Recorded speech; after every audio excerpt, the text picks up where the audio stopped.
Welcome to Sound Walls 101. I am Michelle Trossel. I'm excited to spend a little bit of time with you today talking about sound walls. I've been talking to a lot of my colleagues over the last year or two about sound walls, and what I hear over and over again is, Michelle, I get it. I totally agree with you. I think sound walls are wonderful, but there's a huge problem.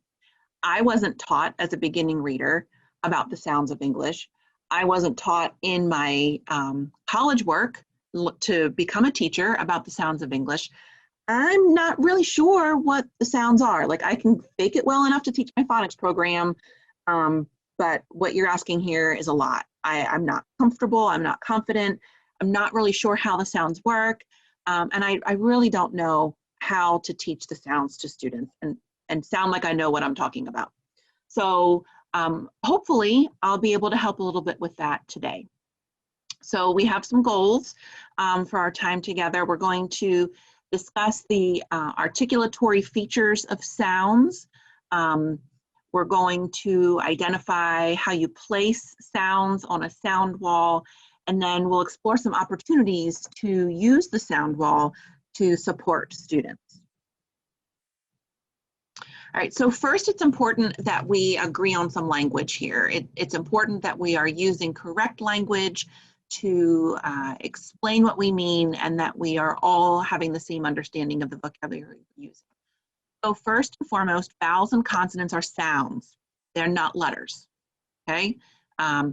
Letters represent those sounds. Letters do not make the sound. So when we talk to students about this sound, we can say this sound, which is represented by these letters. We don't say, here's the letter T and it makes the sound T. That's not as accurate.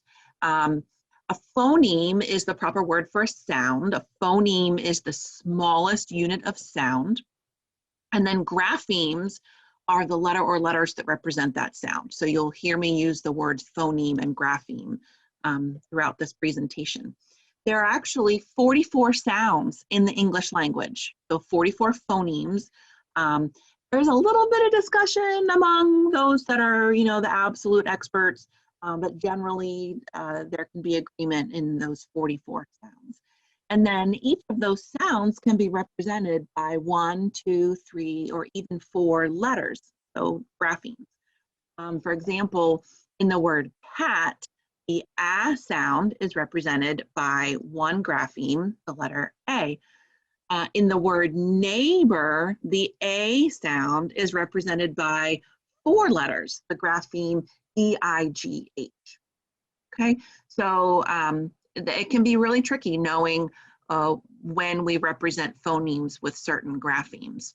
And then talking about precision in instruction related to the sounds of English, we need to clip the schwa. Schwa is the sound that is typically the vowel in an unaccented syllable. But let me give you an example of when we need to clip the schwa. So some people will hold up a letter T and say, this letter represents the sound T. No, it doesn't. It represents the sound T. That at the end of T is a schwa. We need to clip it, get it out of there. We tend to do this when we're trying to project our voice to the back of the room. And in these days of wearing masks, that's going to be even more tempting to try to really project volume. And the way you get volume is by adding that vowel sound, but then we're not being precise in the sounds that are being represented by the different letters. And that can be really confusing for students when they then go to write the word tub, and they're like, ta, buh. And you see how you can end up with, way too many sounds in there. So get rid of that schwa, clip that schwa, and just allow students to hear the sounds. All right, so English, some people say English is crazy. It's totally not crazy. English is what we call morphophonemic. Sometimes we spell by meaning, morpho. Sometimes we spell by sound. That's where the phonemic part comes in. So once we know when we're spelling by meaning and when we're spelling by sound, that can explain a lot of what people consider to be those crazy parts of English. So Hannah, Hodges, and Rudorf discovered this way back in 1966 when they figured out that 50% of words are decodable just with that phonemic part of language. But then you add we have 34% of words are decodable for varying of one sound. And if you know all of those expectancies for morphophonemic parts of language, only 4% of word spellings are true oddities. Words like yacht. Why do we spell yacht? Y-A-C-H-T? I don't know. That's just how it is.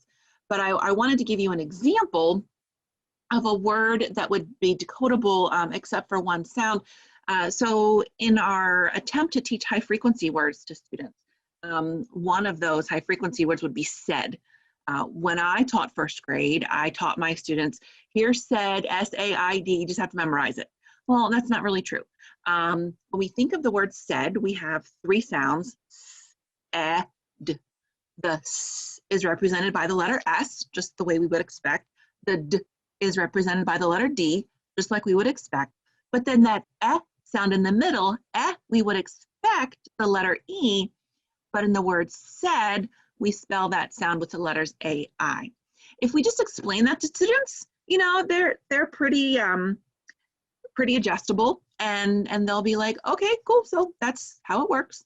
And then they just move on. But giving them those anchors and explaining which parts of the word are directly decodable and which parts might be a little different really helps them to understand how our language works. So let's talk some more about sounds. When we are talking about sounds and learning about sounds, we talk about place and manner of articulation. So where in my mouth is this sound happening, and what am I doing with my lips, my teeth, my tongue, my voice box? So we're going to be thinking about lips. What are my lips doing when I make the sound? What are my teeth doing? How about my tongue? How is my tongue interacting with my teeth or my lips? What is my voice doing? I'll talk about brother sounds, sounds that are all of this, the place and manner are the same, with the exception of your voice box either being turned on or turned off. And then how's the air flowing out of our mouth? Is it skinny air that's being forced out with a lot of friction? Is it a puff of air that's coming out and then stopping? How is that air flowing? So as we are focusing our instruction around these sounds, it's going to be really important for students to be able to see what your mouth as the teacher, what your mouth is doing, and to be able to see their own mouths so that they can compare what is my mouth doing compared to the picture of the mouth that is up on the sound wall. How is this sound really being formed in my mouth? And so my recommendation would be that you get some small mirrors. I'm talking like the small ones that, you know, come in the makeup compact. You can go on Amazon and get packs of those for about $1 a piece.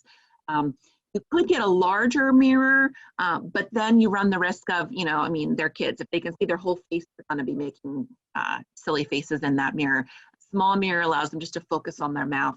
When you're doing this work for yourself, if you don't have a mirror handy, you could simply turn on the selfie mode on your phone and you can watch what your mouth is doing that way. A colleague of mine made a joke about instruction these days, and maybe you should lay on your desk and have the document camera in front of, you know, putting your mouth up on the big screen so students can see. And while I wouldn't necessarily recommend laying on the desk to do that, if you can turn your document camera around, that's not actually a bad idea to maintain 6 feet of distancing from your students and yet be able for them to have an up-close view of what's happening with your mouth when you're making these sounds. So utilizing a document camera to be able to show those articulatory gestures up on the big screen. Hey, try it. All right, so let's move through to starting with consonant sounds.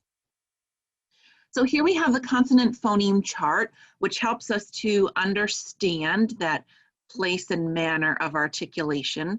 So we have the answers to all of those lips, teeth, tongue types of questions up across the top row. And then down through the first column, we have the different types of sounds. And here you can see we'll have some unvoiced and voiced, and I'll explain more what that means when we get into the first section of sounds. So without any further ado, let's move on to stop sounds.